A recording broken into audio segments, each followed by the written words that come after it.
Crafty friends, Amanda here with Crafting with Amanda, and today, although it is June 3rd, is going to be day 1, day 2, and day 3 of series 12 of Christy's Beautiful Life 30 Days of Sketches.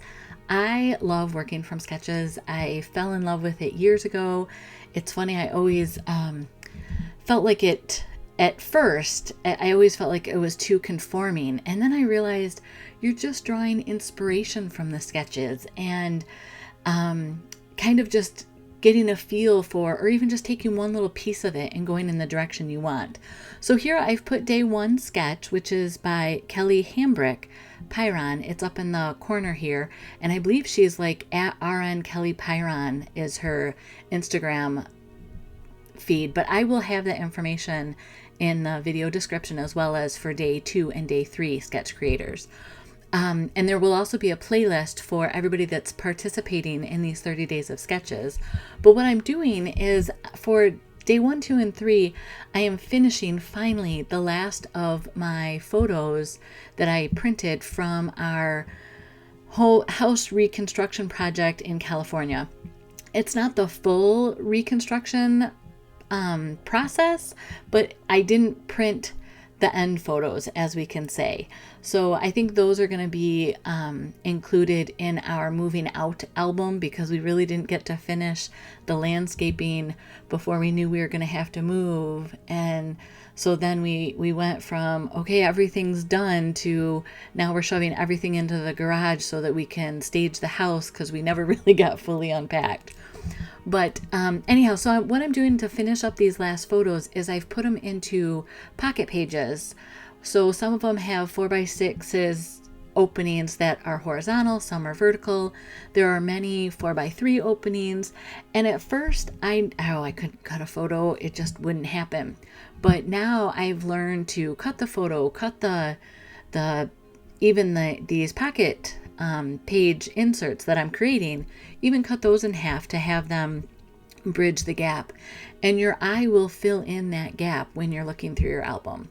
So that was the first layout that I did, and now I am doing day 2, which is by Kathy Price, and I'm showing you here some of the pocket pages with the layouts that go with them, because the first, I'm using all Hey Handsome, I think, on these first 3 days. I think for day 4 and 5, I used some of the Central Park papers, because that coordinates with one of the pages I did with more photos from the house project. But I wanted to make sure when I did that first layout that I kept that Harbor plaid paper, because I knew there was the layout here. You can just kind of see the edge of it.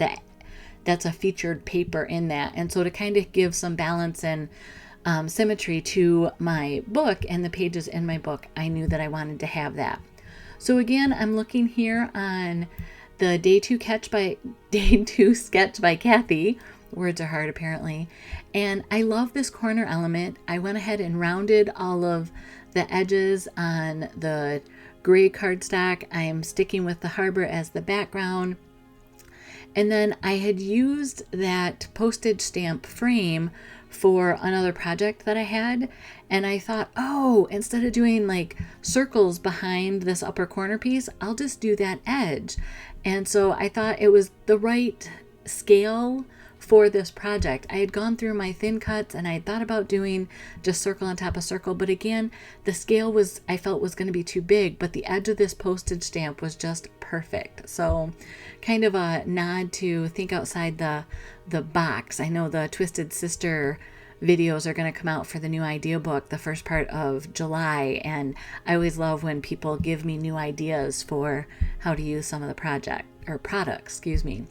So now again, I just have these little pieces that are left from Hey Handsome, and I'm trying to emulate those banners. I really like, on the sketch it's all kind of tone on tone, same color, but I like being able to have the multiple patterns and knowing that they just work together. That's what I think drew me to close to my heart, was that the papers, the colors, they did the work for me as far as combining them and knowing what worked. If you haven't watched any of my videos while I've been doing these photos from our home improvement project, you may be curious or questioning why I'm adding mice to my layout with these strawberries. Well, we had holes in the floors and walls, and it was just mayhem. But when we had to move into the house because of COVID and my husband being furloughed and 18 different things, we went through, and every night we would have to put plywood or boxes over top of the holes in the floors so that the mice did not come up in from underneath the house into the house. So I had a jar of peanut butter that got chewed on pretty well, that kind of indicated to us that we needed to cover those holes. And so I am including the mice as part of the memory in these photos. This stamp, I didn't use it for the longest time because this is in the core book. And then I saw somebody do a layout where they did different colors of this kind of brush strokes along the edge of a card, and I thought it was just brilliant. I'm sorry that I can't tell you who it was, but it was brilliant. And now I have used this same stamp set multiple times. I love the White Daisy pigment ink because it stays on top of the paper, the cardstock. It does take a longer while to dry, so you need to be careful with that. But for the most part, it stays on top. Give it 20 minutes to dry, or you can use a heat gun to set it, and it's just beautiful. That's kind of the difference between a pigment ink and a dye ink. Now I'm roughing up the edges on all the components that are going to be on this card, because again, it's a construction zone. That's the photos that we're celebrating at this time.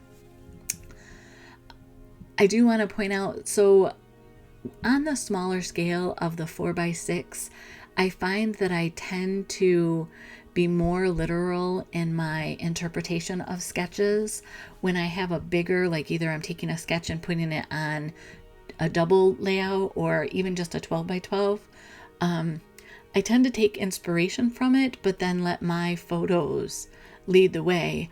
I don't really have any photos. It's more journaling that I have for all of these pages. I went through and all the open pages and what the pictures were on those pocket pages, I typed up journaling, and I don't know if you saw or if it's coming up yet, but I did little arrows so that I knew which journaling piece went to which opening in my album. And so I had like numbers 1 through 6, I think, maybe even 7, but it allowed me to, the journaling becomes the photos or the focal point, which is, I think, what your photos should be on layouts. And then I'm using the tag here to emulate the second photo that I don't really have. It's funny, I debated for a long time, and I didn't include it on here because how can you see what I'm thinking, of stamping that tag or messing it up or including a word on it or something. And I just decided that it's okay to just have the tag kind of as an anchor point or a placeholder on this layout. It didn't need to be a featured element. It could be the backdrop for the featured element of the journaling. So I don't know if you sometimes struggle with, oh, well, I have this tag and it has to have a purpose, because I am so pragmatic that yes, things need to have a purpose and useful. And it's been interesting on my journey of scrapbooking and becoming more artistic with it, of not just putting the photos on the pages, telling the story, allowing some more decorative language, I would call it. So it's been fun process. I'm enjoying watching myself kind of grow in this, and especially in the mixed media category.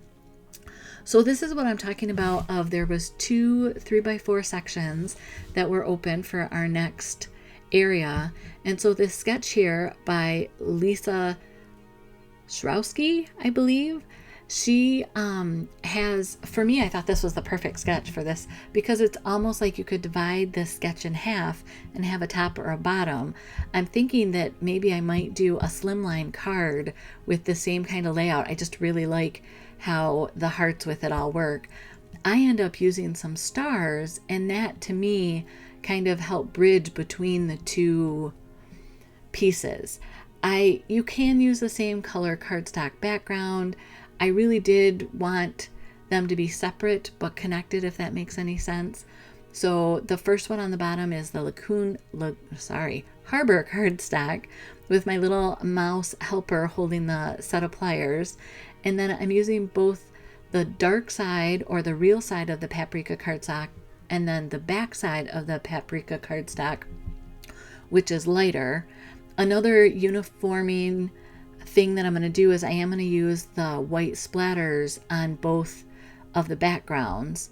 And this again is from the background element stamp, just like I use those brush strokes. This is an image from that stamp set as well. And it just gives some more noise to the background, just kind of helps. I don't know. Again, it's messy. It's construction zone. I didn't want the preppy clean lines. I wanted some messy dirtiness to it, if that makes any sense. And just like Lisa did on her layout, I'm kind of staggering those two pieces of cardstock. The right hand man is from the Hey Handsome sticker sheet, and the photos that are on this are us doing work in the family room, because that was one of the rooms that my husband and I tackled. We weren't sure what we were going to find when we took the floor out. So when we hired the contractor, we decided that they could do the rest of the house, the kitchen, the bedrooms, the bathroom.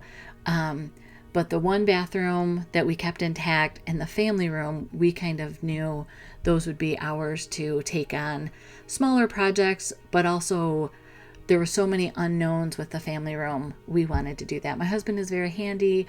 We have built garages and barns and sunrooms together in our life. So we thought taking on this family room would be kind of something fun for us to work on again. With COVID and being in the house, safe at home kind of situation for over a year, it really was nice to have something to do. And here, these are more stickers that came off of the Hey Handsome sticker sheet, and I just stacked them up. It's not the two, but I needed to have the paprika color one in there again to give balance between the top and the bottom.